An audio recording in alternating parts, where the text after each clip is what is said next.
ระวังทิพย์ตาสุดไอ้ว่าเวลาพันไอ้หลงสิ้นอะไรไอ้หลงสิ้นอะไรคุณ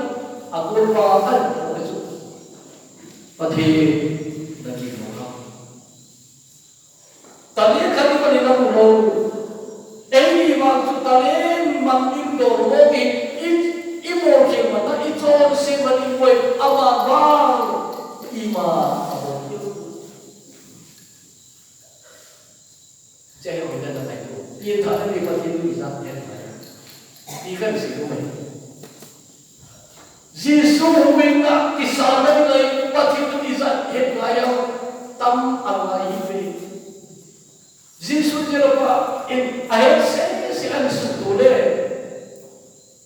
ยิสุสัตย์ที่เขาอันสุดตัวนับว่าอักบรว่าปฏิYesu pati ni na pati capai na ai satu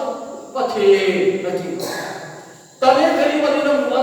ni mati itu sin mani moi itu John sa kini kai ti asana ti na itu. Ama ini apa kita ni moi itu pati capa John sin na ni lo na John sin na lo pati capai. Atas saja. Yesu pati sin na ni moi itu. Sejauh itu, aku bawa masih sejauh pun, anak itu Yesus pun masih, Yesus nakamnya punya ni sini, Yesus aja kau yang kau nak itu tak, hui dari Yesus nak kita, hanya micam siapa kau yang Yesus Indonesia boleh, nak kau kisah Yesus itu kau yang mati loh. Ahead ibija heda beta Palestina bita newane so anewa dewe me yo me kita na bet yin lo ngale na munzo lo de heje kam neu chakana kum thom sung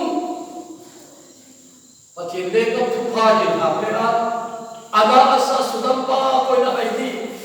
baraba son sunana he ke ni heje se na ma pa bera pa he ma ma ni we aje tu kapne ta suba che ko bu mi se na do tu sim tam ta aza tu te amario mi nu la ma pe kai kha te be ko be to ai wa i pija pakai le ta sa bo mi ti le amao hi ku ki manda to pakai tu se ki tu no mi da to ala pe le ki tu no mi to a he ma ma le na koi ma na ko ma ki ke be si su i to ti no mi to ai wa na si su ti ne ko na le Yesus Christmas ini tu na amina Yesus na sabi ay ama amite atau sila pura huwing ni ay pura amina Yesus na sabi ati Yesus tiya huwing ku atau sila pura huwing ni ila tu amin tu huwing ku tira tu Yesus itu na itu oh kate ki pau da hoga sila pa Yesus tan ko huwing ku ay itu na Yesus nagam na tewe ne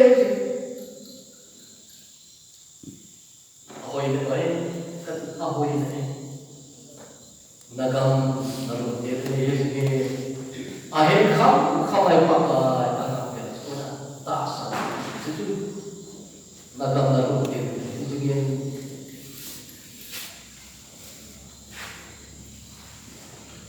tu ni ngai tu Mitol si kani pakai kolen sote pakai ang semua pending wang kone tuni na tape aga si pila tuni keima to parni si khote tuni na tisana tuni keima to parni si khote ngai pakai aga pending wang ngai ape pera ngai tu dia ape pera tu ape pera ata na asane tuni ka mo keima to khote ia tidak pakai supaya agak sadar dia. Ai kau saya mungkin jauh pun aman ni sekolah agak tak sana pakai agak baru pakai di cita sana jangan asal tiada tuli kerja para ni sebenarnya itu atau jauh agak hitam tapi begitu lah agak hitam tapi begitu ngai hitam luar sebab begitu lah itu tuli Kay ma waradis gamlogia yung holy.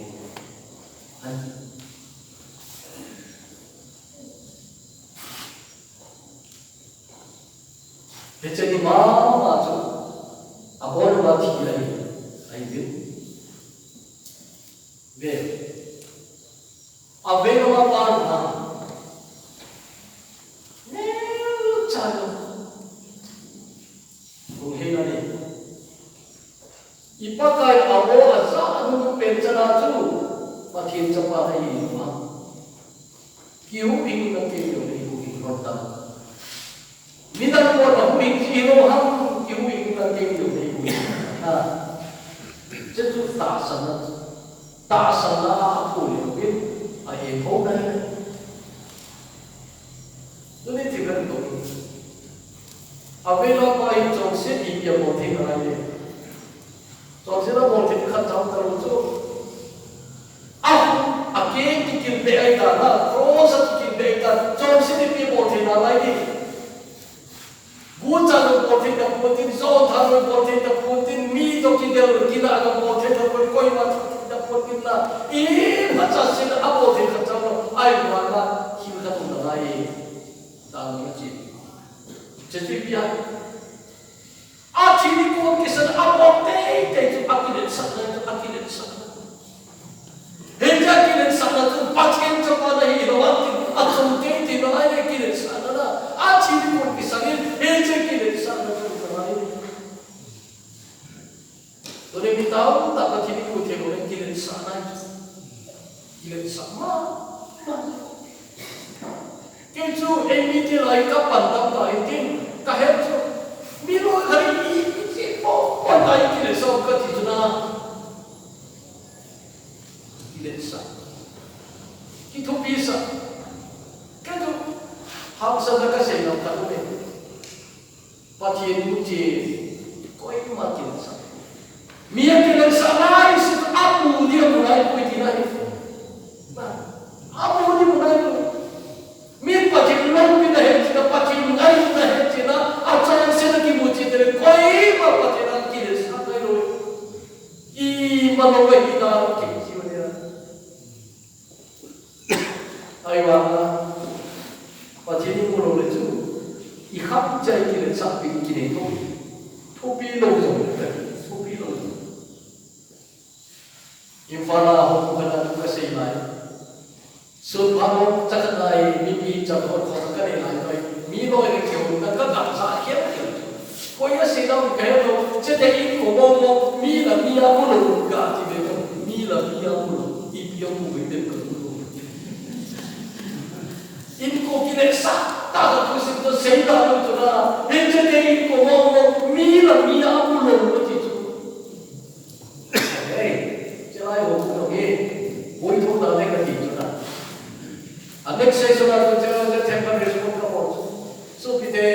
pakai namun orang kita satu di. Ikham jadi satu kita. Enak min pakai namun kita tu. Macam itu orang kita tu dah. Min pakai namun kita. Macam itu kita. Ayo pakai nombi basic. Ala tu ni macam nasib tu na. Ini udah. Pakai nombi tak ala tu. Ini udah. Hei tu je, nak muci dia pakai alam kipinu dia tu. Hei kalau tu kita sana ni kau tahu ni. Hei tu ikut kiri itu tu. Infal jauh kau kasih. Pakai ini semua narengi penuhi kau narengi penuhi. Nah, hari itu pun nomi usiwe. Office alam nanti dah celai penuhi. Jadi pakai saja kita yang mulai. Pakai saja lore narengi dalam nitin namusia pokoi nomi kau itu ada kasih nama dia tu kan pokoi. Koi somde sungai tu. Pati ni mulu le. Cek moi. Ego sampai kita ego.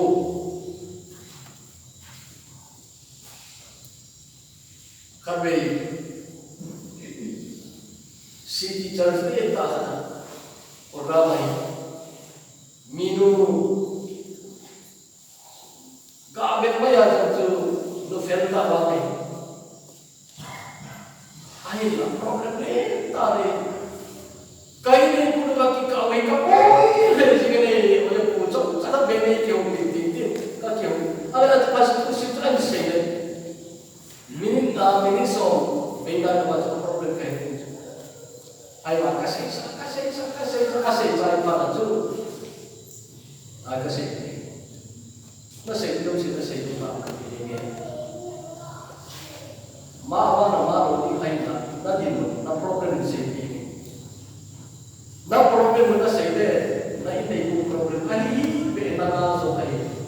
na ibu ini wala na ibu ini wala na kini sah wajai itu problem na ibu ini itu tu pacina surrender boleh je ini macam problem na deh lofiwa na ini ku problem itu na tu problem kecil ai ni help je tu paru lobe awal na solar na itu ye oleh ati mo tin api lunga na tu paru je cetu kana help itu cetu kana puluh itu itu na dan tu pacina iki ka do cetu problem itu na iki le sana hi pacina ku thelo tu loy ka family ki le sapi loy ka nunam ki le sapi loy ka madam ki le sapi ki le sana ki loy ka apu ki le sapi ini ko kan cakap teh kalau lona ibu tu aku atupi na ni segi banyak tu kau aku ini na aku besar tambah kau ini nah politik sahaja kau ini ali enam kau ini lekat lima kamatam kau ini officer hisap kau ini hey nampak kau ini banyak tu lah saya bukan cuma ama kau ini apa cakap mungkin ada jual tu kau ini macam ni sana kau ini dewi kau fikir wajib tak kembali lagi so kita ngayon natukan sa ipinay rap sa repote na ako kukunin sa itingirin din na kanta mikilan sa ayan patin mo ngayon na mikilan sa ayan patin mo ngayon min patin o pinag patin agad patin agad macam so ni macam jadi minang game fikir tu baik tak Yesus benar apa amur pa Yesus asal dia apa apa asal dia aku boleh apa akhir ini apa siapa kaya asal apa kaya jadi apa orang siapa orang tanah tahu dia sih dia tu tinggi zakaya aku kim sudah je patut apa ko mereka aku tahu na apa aku nak tahu tantai di cai aku dia tantai hijau tu aku asal aku betul cepat kita ikat itu pakai cepat itu paradis kamlong dia aku itu ini hijau miti ho tu nanda tu kita ini pakai tu yang ini Lesi tu macam panganan kita ni, mana yang kita pakai dalam tu, mana tu cara bukas naik. Oh, di mana tu be, bicau se, tur thalahi, na gam poro tur thalo, guncang guncang ni. Apa le aku pakai ini tu kei tu ni tu kei tu tu ni, think benar ni kei. Apa aku pakai apa tu kita tu apa tu yang hosi ni, yang hosi dah ai makin kema amo di kau tahu deh pakai dan menjaga kau tahu nama cipet meja jauh anu ini ente yang kaya ini ya ini kalau yang baik kan kita ai bahan berpawa awak kata lu pencet ada yang usah hit pun untuk amal mau kita kan kita amal lagi aku ni kaji ini Intake itu, artinya kalau kita berapa yang lalu ada intake. Jadi Yesus ini apa? Hanya meeting orang apa kita tu sampai ke itu, ayat cipta, lesit omlaya ikon, kita tu thầu xin bỏ lỡ mà được chỗ và thì như thế kia rồi không đã khát về bé là sao cái này à tôi là bài thêm thật về hết thì cái gì đó ai mà là lấy xin cho mình thì gọi là nó khát về chắp bắt cái đâu và làm mình thì gọi là bằng cái kita mau sadar kita mau sadar kita tisu la terbaik memang kena ledo mar pau ini kiro ke toli sidang ece la tu ni se eta ai kisah pathir angsu jem thong chu je masate cho dara lam dak sana je ma chu ko kun me ka da te pathir pauna ku to ki dai ta ko na pathir angsu jem thong je masate cho dara lam dak sana je ma chu ko kun me ka ngay tuổi năm tuổi, em ơi chúng ta chỉ hiện trên đi chơi sẽ qua sao tôi thêm cái phạm trọng của chú, ai mà em ơi tôi nghĩ, ba cô bị hụt tiền, khi đó mình sao thì đó, cái ông này cái kilo nó mê, đau bằng chút, gà cái đau mình trang nhiều cái kilo rồi, cái đi chơi sẽ cái cô bị hụt tiền chứ nào, ai mà Giêsu chế nào mà, yêu tiền chứ là gì thế à? Giêsu đã cầm được hụt tiền này, cái tiền phát đạt sẽ là pakai Yesus asal, betul? Tuni kapal ini mati tuhan kita. Pakai Yesus tisana apa ya? Oh, nak engkau berah. Pakai Yesus tisana kita kau itu sahaja, betul? Mijong si cepat ini ada, mijong cepat anu betapun, cepat tisana kita hujung tada. Hejat tisana tu tim jangan puno ina. Hejat tisana tu patim cai ina, patim cepat asal tada tu. Hejat kamau untuk kilo anu. Nang lagi yang cuma kopi lum deme, wal kopi lum nanti kan alam ni unsur tu pasti cepat hisana, hejat hisana tu kan yang bicara, hejat hisana tu micon si, lain con apa doi cuma, hejat apa aku mau teriki mungkin. Tu jadi lain cinta ni, oh, itu hejat hisana, ngai tak cakap ini, tu jadi sana. Nana henjit tak boleh tu jadi pakai kaki, pakai nasi apa atas sana ko kaki na. Nama mana sampai macam tu jadi kita tak sana nak langsung kau perlu deh pakai, ni sampai nak kita pakai atas sana. Jadi tu jadi kau ni kan pakai ini, nada pun di sana mau tu ini. Kau nak kat sini maka dahulu kita juga bisa naik agak parabas sana ibadah untuk ibadah kui kabel macam ada suni pomokan itu hagama faktalu di parapom pemain pemakai taburi galer tai pemakai tabur maka nang gaus dengan hubing lagi nang mas dengan hubing lagi kacipel di perjalanan mana hubing ai wala cipel putalo kacipel pungap sandarwa anu nan kaparan maka sudah kita boleh dengar ni ya tu sampai asai jui kami nanti kapat kita apa kira neler kita mungkin adi rajul tu sampai koi itu maka hui mereka lagi temen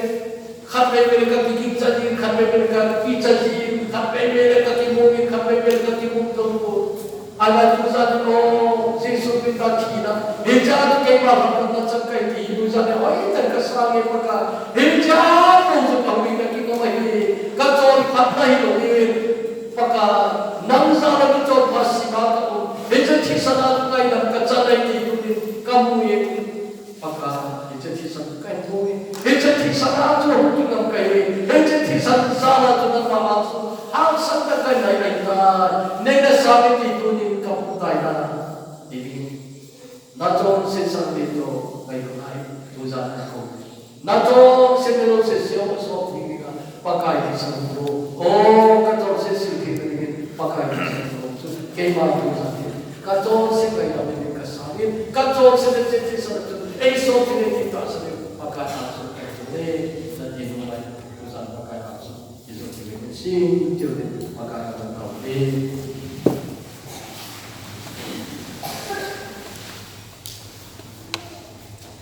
tema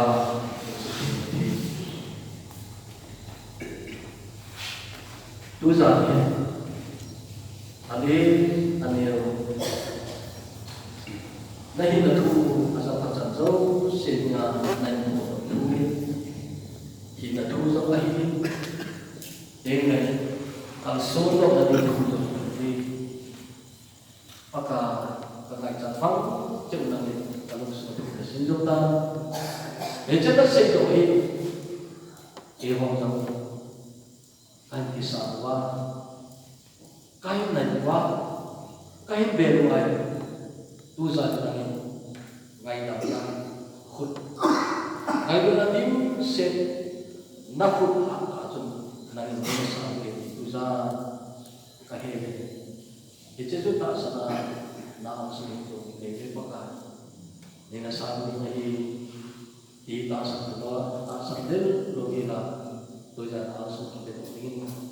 kalau sebenarnya Tuhan sehih, Tuhan pun tidak mati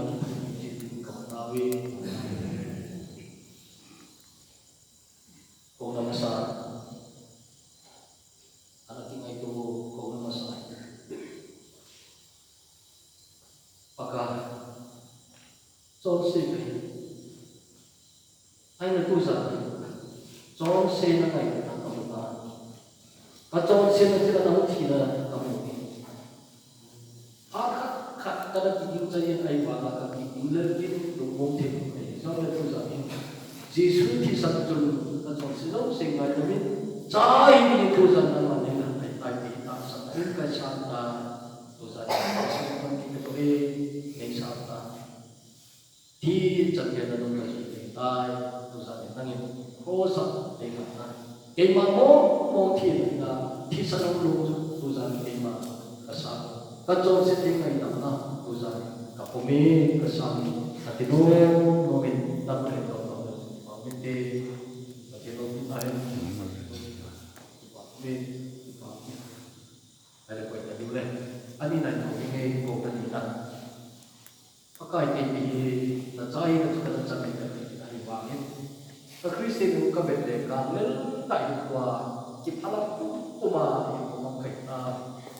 ipada jam kali kapoi namina chok na chan kali kapoi to simtang ngi chan kali le awang at to simtang le barapas ki na lunta pasa ke ibel ko so barapas to dapat pero mai mai ke dapat pero le na ma nei kai dapat ni song le to ni kai koi pakai so ni man chan kali kapoi hin le na nge cha ke na nge cha ai pakai Kristen ko sa ki patat na ka di me namina thu tam chan ka ni ui ai nei ngai da mi leise dong mi no nang sa ka ngai ru ta nang ka ngai ru thai ka ngai da mo ko nei ngai da pakai tu sa nang i ngai du kan bu mi nang i ngai ru ta ni pakai nang avela nang pa kan su dik gal so tai ko nang pa kan su dik gal le ni ui ke ka chin tai pakai nei ngai da te tu sa ni o kai ko na athak be ni san pi na kam so hi kwa nang in dai kui ta ati no no nang le kam ti ko ke ko ti ta ko be ai le uza ni ka se tu mai cha ko na i dai sun su tu uza ni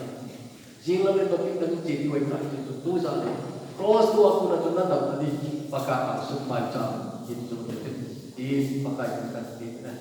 Tentang usin, amai lang kung ito na ako nalayo ay di sundin pagkaya ang bibiro na tawag. Kung ano daw siya ang kasaan, ako nung bata ko ang atinala.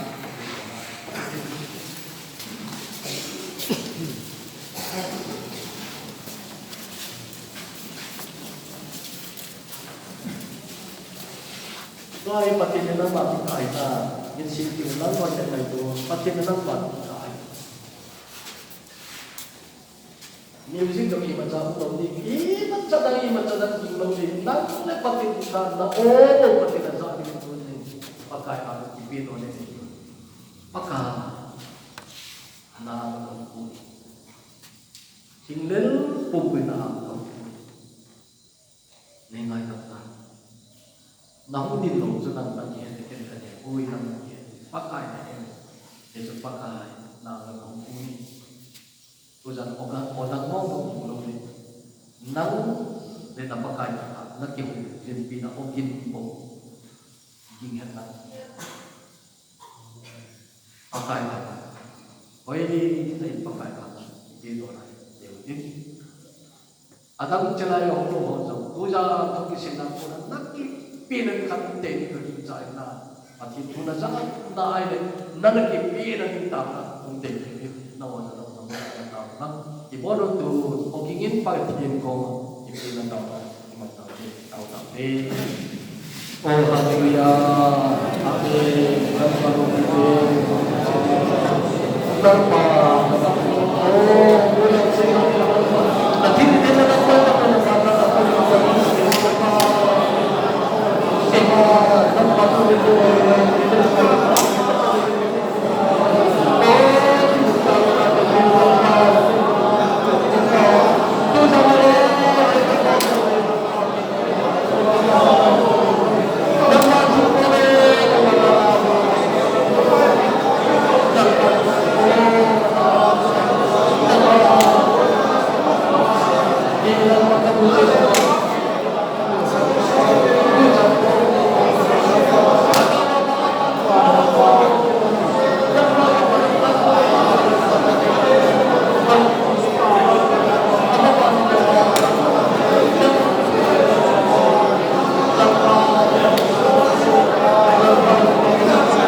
Kataw na